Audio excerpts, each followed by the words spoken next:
Good morning. आज आहे सुट्टीचा दिवस, तर ब्लॅक टीने सुरुवात करूया. खास काही घडलं नाही आज. यारासोबत भरपूर मस्ती करायला मिळाली मला. दुपारपर्यंत काही काम नव्हतं, त्यामुळे तिच्यासोबत वेळ घालवला. तिला खाऊ पिऊ घातलं. घरी असले की मी सगळे तिची कामं करते, तिला आंघोळ घालण्यापासून ते खाऊ घालण्यापर्यंत. आणि हे ती आता एरोप्लेन तिला खूप आवडते सध्या, तर ती त्याचं इनॅक्ट करून दाखवते. त्यानंतर मला सेटवर जायचं होतं, त्यासाठी मी तिला रेडी केलं. सेटवर आज धिंगाणा शोचं कॉस्च्यूम ट्रायल होतं, तर ते कॉस्च्यूम ट्रायलसाठी आम्ही निघालो. सेटवर पोहोचलो आणि कॉस्च्यूम ट्रायल केली.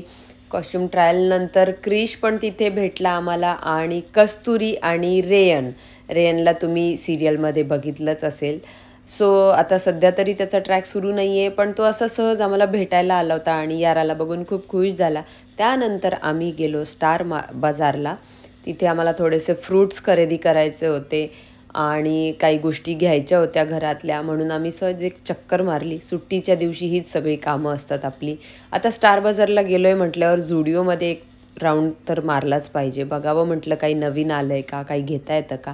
फार काही नवीन नव्हतं आणि विशेष नव्हतं, पण तरी त्यातल्या त्यात एक कैलाशला छान टी शर्ट आम्ही घेतलं आणि घरी आलो खरेदी करून. दुपारी कैलाशने चिकन मॅरिनेट केलेलं होतं. त्याआधी सांगते, इथे लिफ्टमध्ये याराला हे नंबर काउंटिंग खूप आवडतं, तुम्ही व्लॉगमध्ये बघितलं असेल. तर दुपारी कैलाशने चिकन मॅरिनेट करून ठेवलं होतं. त्याचं मी बनवते एक फ्राय तंदूर आणि एक रोस्ट तंदूर. मला तंदूर आवडतं आणि घरी मी ट्राय करते, तसं मला हळूहळू ते जमतंय. आणि खरं सांगते, एकदम यम्मी टेस्टी तंदूर झालं होतं, हॉटेलसारखंच. त्यात जरा पुदिन्याची टेस्ट कमी होती, पण मला खूप आवडलं.